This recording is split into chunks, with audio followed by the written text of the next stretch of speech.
Now to that breaking news from your local election headquarters. As we mentioned at the top of the newscast, the state Senate has voted down the Republican-backed redistricting bill. That vote coming down within just the last 30 minutes. CBS 4's Russ McQuaid inside the chamber when it was tallied, and ultimately, Russ, the vote wasn't all that close. It wasn't even that close, with Lieutenant Governor Micah Beckwith in the rostrum wielding the gavel. After more than 3 hours of debate, the vote came down, and the Indiana State Senate decided to not redraw Indiana's congressional district boundaries.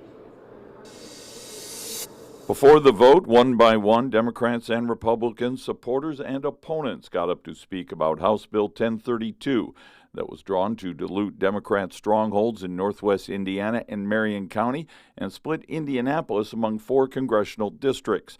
Hours before the vote, President Trump made clear no matter the outcome, he had President Pro Tem Roderick Bray in his sights because the Morgan County senator tried to avoid putting fellow Republicans on the record about redistricting. Republican Greg Good voted against the redrawn map and was the first state senator to be swatted last month when police were sent to his house on a fake call, and he cited the political pressure that has followed this debate. Misinformation, cruel social media posts, over-the-top pressure from within this state house and outside, threats of primaries, threats of violence,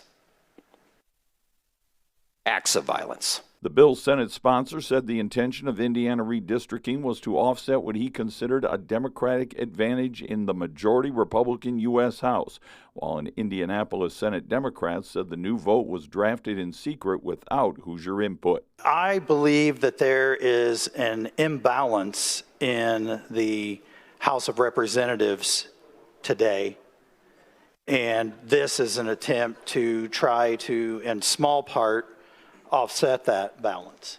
The maps were drawn behind closed doors outside of Indiana by non-Hoosiers. The vote was 31-19. Longtime state lawmakers walked past. I talked to a couple of them. A Democrat who's been here 30 years says this is the biggest vote he's ever seen in these halls. A Republican who voted against the plan said it was more important to vote his conscience and, in his mind, do the right thing than protect his job. The biggest political loser in this has got to be Governor Mike Braun. He proved to President Trump and Republicans in Washington that he could not control the GOP where he has a supermajority here at the Indiana State House. Live at the Indiana State House, Russ McQuaid, CBS 4 News. All right, Russ, thank you.